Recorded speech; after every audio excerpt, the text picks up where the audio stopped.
Welcome back to the Wedding Buzz. It's your host, Sydney, and today I'm so excited to talk to you guys a little bit more about the wedding planning process. And last week, I had a bride come to South Florida for a few days to do final wedding prep. The wedding is going to be in South Florida, but she lives out of town. And so now we're just under 2 months away from her wedding. And so we packed a lot into her time here. And we really got a lot accomplished while she was in town for this 2 month prior to the wedding kind of wrap up meeting. Of course, her and I will still be talking a whole lot more these next 2 months, but this is the time where we really wanted to revisit with the venue, revisit for catering and all of that, revisit with the florist and get some final details squared away. So while she was in town, she had 2 hair and makeup trials. We attended her venue for a tasting, finalized details with the venue coordinator, walked through the ballroom, and met with her floral and decor company to see a sample centerpiece in person. And honestly, this week was such a good example of why some wedding decisions are so much easier to make when you can actually see, taste, touch, and experience everything instead of trying to do it just through emails and inspiration photos and digital mock-ups. While I love all those things for most of the planning, it's so nice to meet in person around this 2-month mark and really get to touch and feel everything, taste the food, and just get a hands-on experience prior to your wedding. So today, I'm going to take you behind the scenes of everything that we accomplished last week and sharing some of the small details we noticed and things that really are going to make a big difference on the wedding day. So let's talk about the hair and makeup trials. So she did 2 hair and makeup trials while she was in town. And this was really important because she had never had her hair and makeup professionally done before, so she was understandably a little nervous. She grew up a dancer, and so she's very comfortable doing her own hair and makeup, but on her wedding day, she wants to relax, as she should. She doesn't want to have to worry about whether she's going to have a bad makeup day or feel like she needs to fix everything herself. Both of her trials turned out well, but the experiences were different. One artist spent more time working with her. It was like a 3-hour process, took more time to understand exactly what she wanted, made her feel comfortable, connected with her personality a little bit better, and felt like she truly understood her overall vision. That doesn't mean that the other artist is necessarily bad. I have brides that use the other artist all the time and they love her and she's fantastic. But this bride specifically just vibed with the other one better. And so sometimes 2 vendors can both be very talented, but one person simply feels like they're a better fit for you. And that's okay. That's normal. But that's the point of the trials. That's one of the biggest reasons that I recommend a trial is because you get to not just see their work on Instagram, but you get to see it on your face and see if you like their style on your face and on your hair, because it's very different than looking at pictures on Pinterest. A trial is not just seeing whether someone can do beautiful hair and makeup, because any artist that I'm going to recommend can do beautiful hair and makeup, but it's about asking, do I feel comfortable with this person? Do they listen when I explain what I like and what I dislike? Can I communicate openly with them? Do they understand my vision? And do I feel like myself when I look in the mirror? Your wedding morning is very personal. Your hair and makeup team will be around you during some of the most emotional and exciting moments of your day. You want to feel comfortable speaking up and making changes. You don't want to feel intimidated by this person. You want to feel like if you don't like it, that you can say that. That's very important. The trial also gives you time to figure out what you actually like. I've had so many cases where people think they want an updo and then they do the trial, they get this updo and they hate it. And so the trial is the time where you can really play and make sure that the photo that you love on Pinterest is really what you like, because sometimes it doesn't look the same on you as it looks in the Pinterest photo because you're not the girl in the Pinterest photo. And that's completely okay. So the whole point of doing trials is to try things, make adjustments, and go into the wedding day feeling confident. So this bride last week did 2 trials and really did like one artist better than the other. And that's perfect. That was the point of doing the 2 trials. And now we're going to book that company for all of her bridesmaids moving forward. So the next part that we did while this bride and And the groom. Let's not forget the groom because he was there too. Not a part of the hair and makeup trials, but he definitely did attend the venue meeting and the menu tasting. So we met with the venue coordinator for the couples tasting and we did a final details meeting. And so sometimes I always attend the tasting, and it's not because I'm tasting the food, but in these meetings, we go over a lot of wrap up details for the wedding. And so it's very important that the planner attends because this tasting is where you will go through just all the final details. So the bride, the groom, and the parents of the bride were all there, and they were able to try different wines, several hors d'oeuvres, 3 different dinner entrees, 3 cake flavors, and different cake fillings and icing options. One of my favorite things about tasting is seeing how differently everyone reacts to the same food. One person will absolutely love something, and then the person sitting next to them will immediately say it's not their favorite. And it's just like funny to see different opinions. And this is also the fun part of tastings is to taste it and see, what you're going to pick and what you're not going to pick, and what you feel everyone will be happy with. It's a lot of the tasting becomes like a process of elimination. You start figuring out what will everyone enjoy, what feels appropriate for the wedding. Is there enough variety? Do the selections work well together? And are we choosing food for the couple, or are we trying to appeal the majority of the guests? There's not necessarily a right or wrong answer. Some couples want traditional crowd pleasers because they want something that most of the guests will enjoy. And other couples choose their personal favorites because it's their wedding day. Some incorporate food from their cultures, hometowns, family traditions, or their childhood. I worked with one couple who included both American and Korean food because the bride was Korean and the groom was American. I also had a wedding where the groom and his family were from Chicago, so they surprised the guests with Chicago-style late-night bites. They served pizza and hot dogs, and it was fun, personal, and something that the guests remembered. They were very excited about. This couple decided to go with more traditional crowd pleasers, which is always a great option. So they, um, you know, went through the food and wanted to pick something that would overall please the crowd because the bride and groom didn't feel like they had anything super specific to them that they wanted. They just want all of their guests to be happy, which is fantastic. So when we were choosing the hors d'oeuvres for cocktail hour, they selected a balance of beef, seafood, vegetarian options, some hot hors d'oeuvres, and some cold hors d'oeuvres. When selecting cocktail hour food, it's important to think about how the guests will actually be eating it. Most people are standing, they're holding a drink, talking, walking around, trying to eat without a full table setting. And you usually don't want your guests to be struggling trying to cut something with a fork or knife while balancing a cocktail. So think about foods that are easy to just like pick up and eat in 1 or 2 bites. It's also important to offer variety. You might not be able to accommodate every single preference, but having a mixture gives the guest options. One time I was at a cocktail party as a guest, and they served lamb chops as an hors d'oeuvre, which they looked amazing. And the people who did eat them said they tasted good, but they were hard to chew. And people were like holding a cocktail, trying to chew this lamb chop, and it's not the easiest thing to eat. And I just remember being like, I'm honestly kind of hungry right now, but like I don't want to try to make a mess of eating this lamb chop while standing up with a cocktail in my hand. And so those are things that I wouldn't recommend that you serve during cocktail hour because most people aren't sitting down with a fork and knife and cutting their food. They're trying to pop it in their mouth real quick while they have a cocktail and that they're chit-chatting. That's really the first time of the day that people get to chit-chat with old friends or old family that they haven't seen in a while. So they're probably not trying to like eat something really messy. Next, at the tasting, we went to dinner, the dinner section of the tasting. And so they selected a filet and a goat cheese chicken.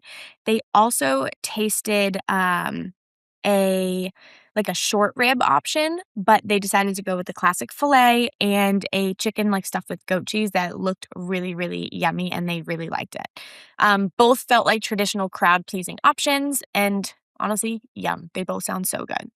Because the venue has an in-house pastry chef, they were also able to complete their cake tasting during this same appointment. We really accomplished a lot in this appointment. It was like 2 or 3 hours, but we really accomplished a lot, which was so nice, especially since the bride and groom are out of town. We wanted to really get so much done while they were in town. which we did. So they tried 3 different cake flavors. They went classic, chocolate vanilla, or a red velvet. And there were 3 different filling options and icing options.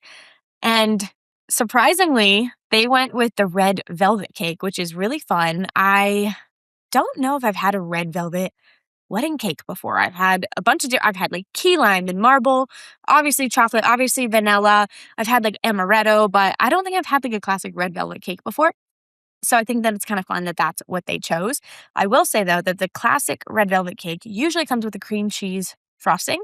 And this couple was like, we love red velvet cake, but we don't like the cream cheese frosting. And I was like, then switch it. And so that's what they did.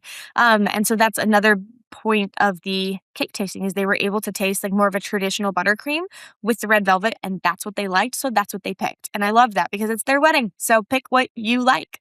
Cake tastings are another area where everyone can have completely different opinions. A flavor combination that sounds amazing on paper might not fit your favorite like once you taste it. Well, it might not be your favorite once you taste it, which is what happened for them. They liked the red velvet, they didn't like the cream cheese, so we switched it up.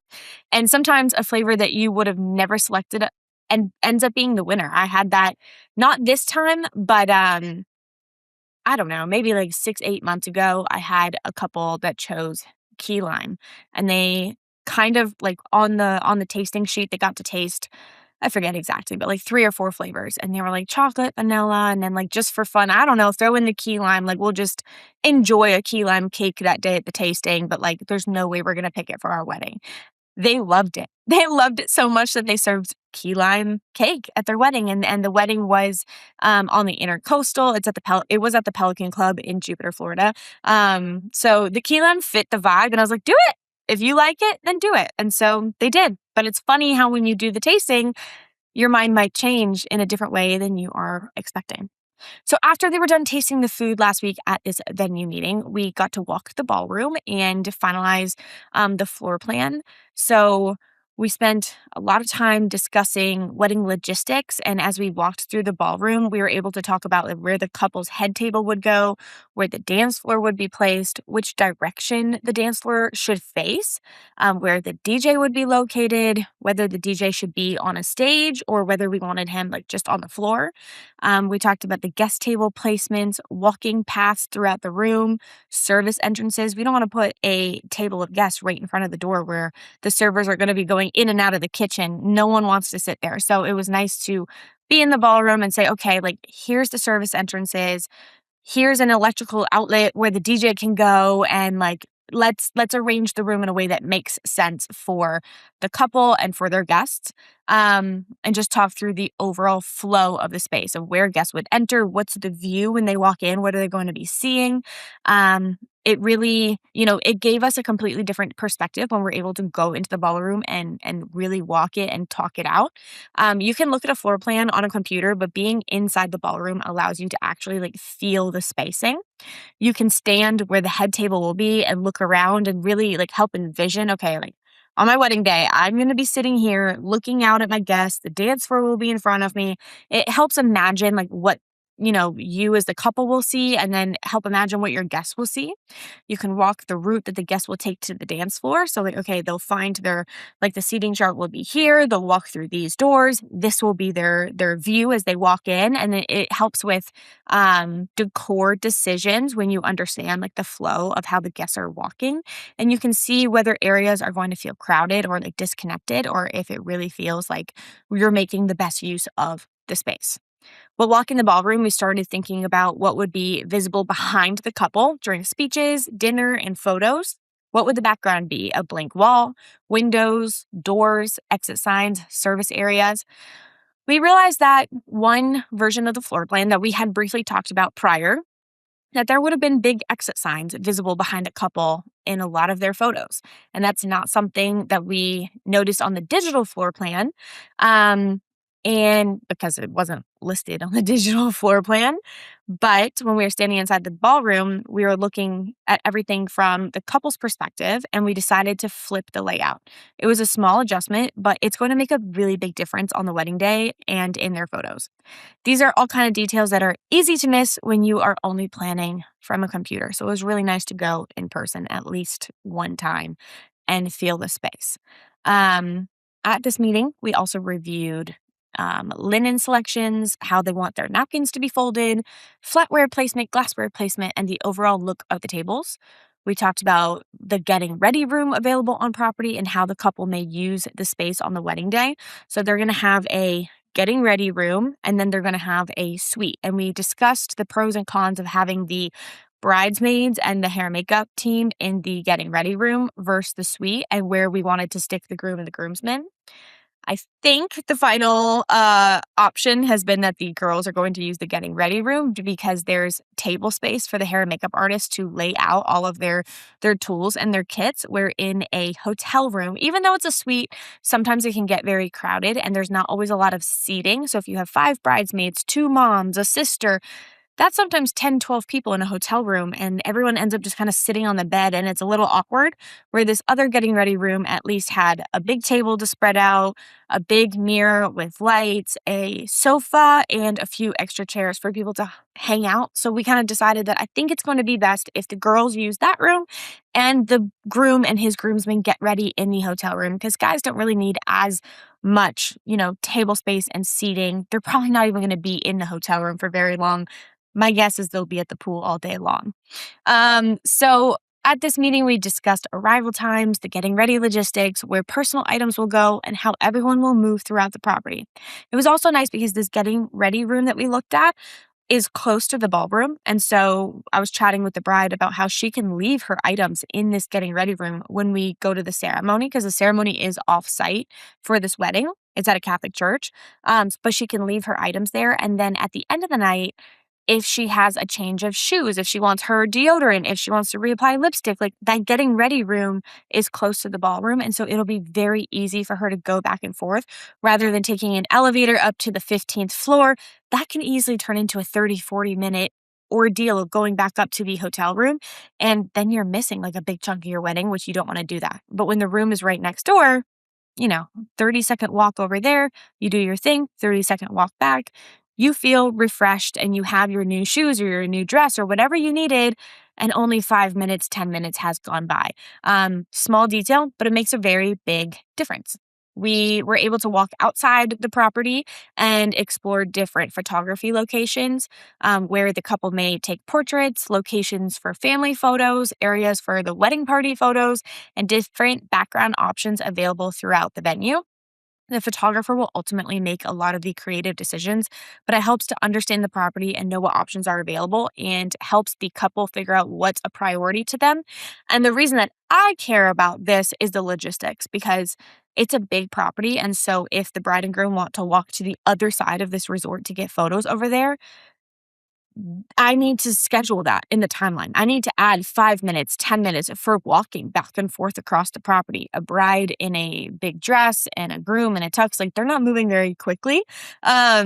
So we want to make sure that things are scheduled properly.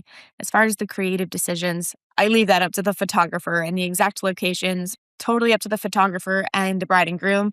But I just want to know what their hopes and dreams are and be able to make sure that it fits into the timeline from a logistics standpoint. So the next thing that we did, this was the next day. This wasn't all in one day, but the next day we did a floral and decor sample meeting.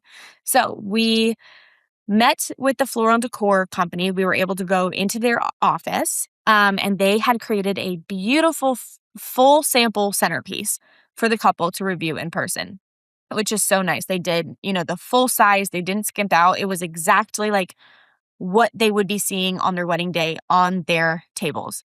And they had, a beautiful, it wasn't just like an arrangement. It was a beautiful table with the linen. They had chargers and forks and knives and like really the full table set up. So the couple could really see exactly what it would look like on their wedding day and make sure that they like it. Thank goodness we scheduled this meeting because the bride immediately realized that there were parts of the arrangement she really did not like. And that's okay. That's the point of the meeting. Florals are incredibly personal. And the other thing is when we're trying to figure out, originally when we first booked this company, what the bride envisioned for her day, we look at a lot of different pictures on Pinterest and Instagram, and there's parts of each picture that, you might like, but there's parts of it that you might not like. And so it's sometimes hard to explain exactly what the bride is envisioning. And so we talk through it and then do our best to come up with a plan. But then at this meeting, when they build a sample, it's so nice to really be able to see it and figure out, oh, okay, this is exactly what I envisioned. Or like, okay, you know what? I like this part, but I don't like this part. Florals are incredibly personal. And again, that's okay. Two people can look at the exact same arrangement. One person might think it's beautiful, while the other sees flowers or colors that don't connect and that they don't like at all. The sample meeting gave the bride the opportunity to explain exactly what she liked and disliked, and we were able to remove flowers she didn't like, move flowers around, and adjust the overall shape of the arrangement, discuss the colors, look at the arrangement from all the different angles, and experiment with the different design options. She was able to physically touch and move the flowers, and instead of hoping everyone understood the vision, she could point directly to something and say, I love this part. I don't like this flower. I want more of this color. I want this area to feel softer. I want the arrangement to look more organic. That hands-on experience was exactly what this bride needed, and it's exactly what most brides need. It's exactly what I needed too. And I still need, because like even though we talked through this design, I wasn't exactly sure walking into this sample meeting, exactly sure what it would end up looking like. And even there were parts of it that I was like, okay, I love this. This is, I think, what I was picturing. But like, there were parts of it that I didn't really like. And luckily, the bride and I agreed on a lot of it. But we were able to, mess with it and figure out exactly what we want for the wedding day. We also took the large floral arrangement and placed it on a different vase, and the bride ended up liking that vase a lot more. On paper, sounds like a small change, but the vase really changed the way the entire arrangement looked. One was a very modern vase, and one was more traditional, and it made a big difference. The height, shape, material, and color of the vase can completely change the overall design. Had we not met in person, she may have not realized how much she preferred the second option until the wedding day. And on the wedding day, there is no option. It just is what it is. So now she was able to actually compare the two and make a decision that was best for her. The decor company also had different chairs and cushions in the studio, and we were able to look at the chair colors, different cushion colors, the selected linens, the floral centerpiece, the vase, and the overall color palette. It's very helpful to be able to put the different chairs up to the table with the linens and the chargers and the arrangement and really see, okay, is the way that I picture this in my head the way that it's actually looking in person? We swapped the cushions and compared everything side by side. That allowed the bride to see how all of the individual choices were working together, because choosing one item at a time can sometimes be a little misleading. You might love a linen and then love a chair, but you might not love the overall arrangement of everything together. Do you like when the linen, the chair, and the floral arrangement that you all love separately, but when they're together, do you still like it? Seeing everything in one space gave her a much clearer picture of what the wedding will actually look like.